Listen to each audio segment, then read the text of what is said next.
Have you ever thought about like how kindness can actually impact your physical health?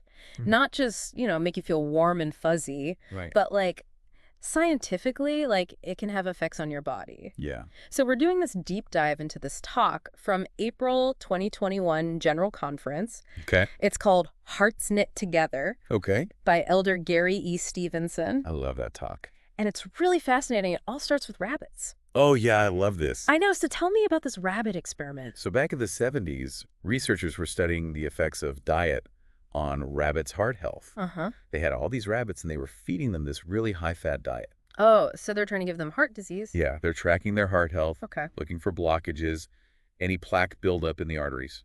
Makes sense. Pretty standard experiment. Yeah. So what happened? Did all the rabbits get heart disease? Well, a lot of them did. They developed the expected plaque buildup. Okay. But here's where it gets really interesting. One group of rabbits consistently had significantly less plaque. Really? Like way less, like 60% less. Wait, what? 60%? Yeah, Even though they were eating the same diet? exact same diet. There's got to be an explanation. What were they missing? I know, they checked everything. Like what? All the rabbits were the same breed. Okay. The same genetics, same food, same environment. So everything was totally controlled. Yeah, they controlled for every possible variable, and they were baffled. Oh, wow. So what did they do? They started looking beyond the obvious. Like what? Like, even thinking like maybe someone on the research staff had messed up, Right. like the measurements or something. Oh, interesting. And that's when they discovered that all the healthier rabbits were cared for by one specific researcher. Oh, okay. Yeah. Was she like secretly slipping them some heart-healthy rabbit treats? Or No, she followed the protocol exactly. Okay. She fed them the same food, So what was different? but she interacted with them differently. Okay. She would talk to them, Uh-huh. cuddle them, pet them. Mm. She just showered them with affection. So just by being extra kind and loving to these rabbits, Yeah. she somehow helped them develop healthier hearts. That's exactly what the evidence suggested. That's amazing. And to be certain, they repeated the experiment Okay. multiple times, Mm-hmm. controlling for every other variable. Wow. And the results were consistent. Yeah.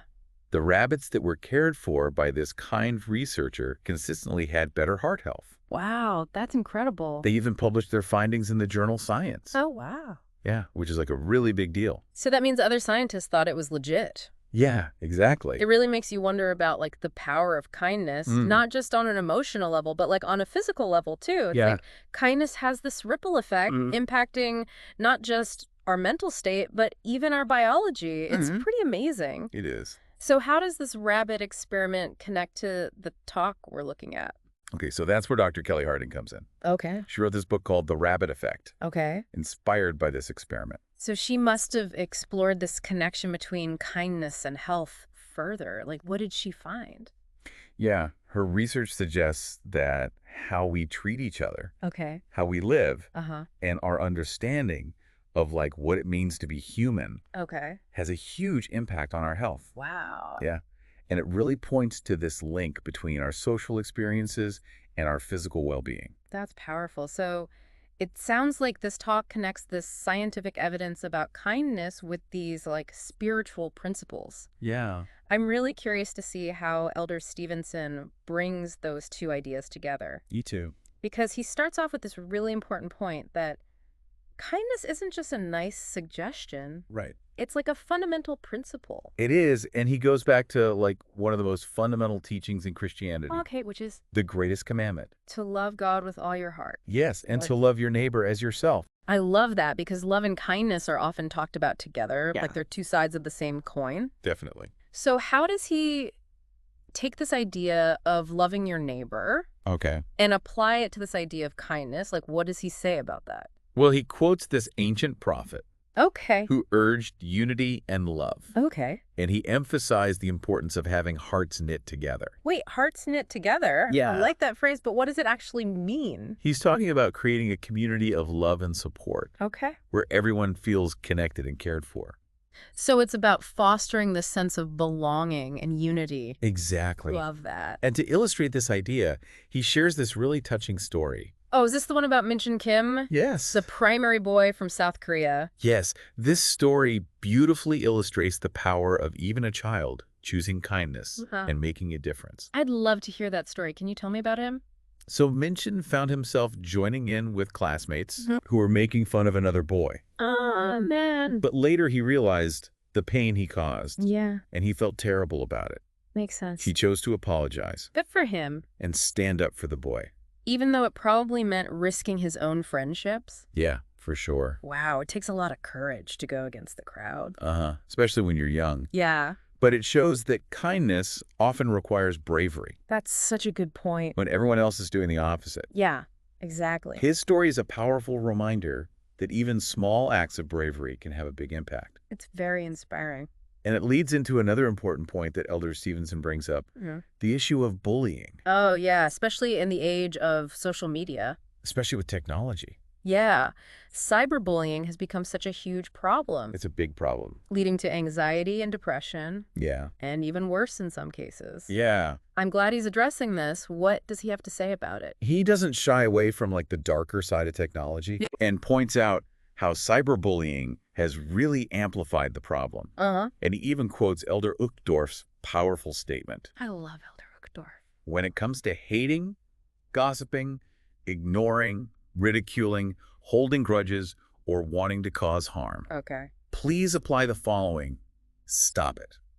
That's a pretty clear message. I know, right? It feels like it applies to all of us, not just young people. For sure. Like, adults have a responsibility to set the example, Yeah, to model kindness, inclusion, and civility, absolutely. especially in a world that feels increasingly divided. Definitely. Almost like we need a kindness revolution. Yeah. But is it really possible to change the way people treat each other on such a large scale? That's the question. I mean, where do you even begin? Elder Stevenson offers some insights on that too. Okay, like what? He says that kindness should extend beyond our own circles. Okay, And he shares this teaching from President Ballard, good. that we should be kind to everyone, no matter their faith or background.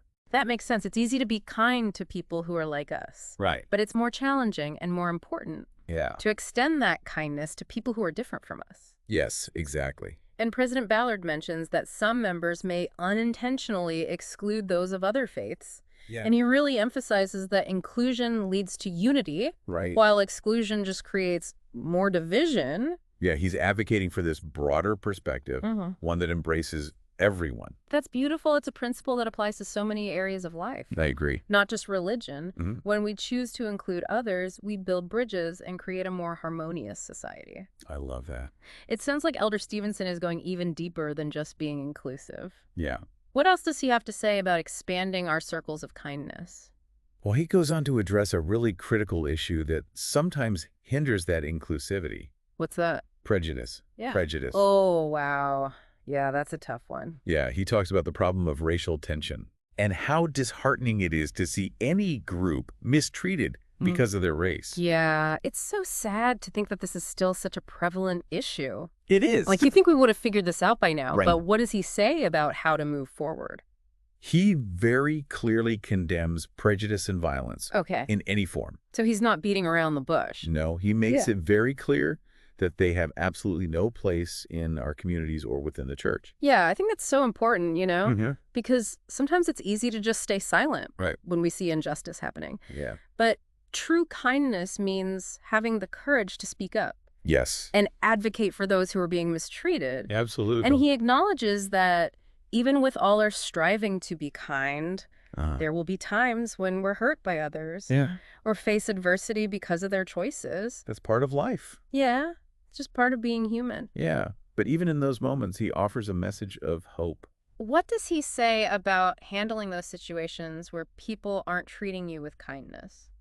He shares a powerful teaching from the Lord Okay. about loving your enemies Wow. and praying for those who mistreat you. It's such a challenging concept, It is. but it's so powerful. It's about choosing a higher path. Yeah, Yeah. choosing compassion over resentment Exactly. and choosing to see the best in others, Uh-huh. even when they're at their worst. Even when it's really hard. Yeah, and he follows that up by sharing this beautiful historical example Yes. about the saints being driven from Missouri Yes. and finding refuge in Quincy, Illinois, Let's see. which became known as the City of Refuge. Yes. What a great example of kindness in action. Such a great example. So remind me what happened there. So the residents of Quincy were incredibly compassionate, Okay. even though they were outnumbered by the refugees. Wow. They welcomed the saints with open arms, That's amazing. providing food, shelter, and transportation. It's a beautiful reminder that even in like the darkest of times, Right. there are always people who choose compassion Yes. and extend a helping hand. And that story connects to this core principle, Okay, the idea of Christ as the Good Shepherd, I love that. who knows each of us individually Wow. and cares for us with love and kindness.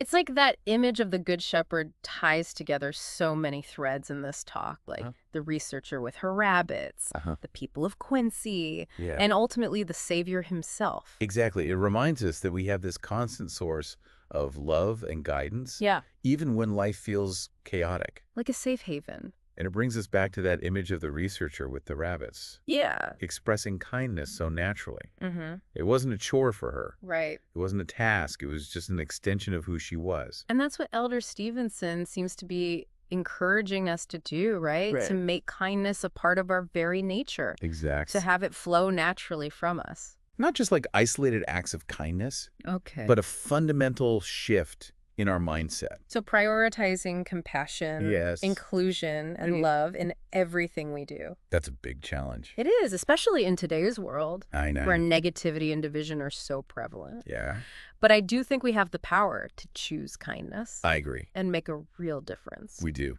Okay, so we've talked about this rabbit experiment Right. and how kindness can actually have an impact on your physical health.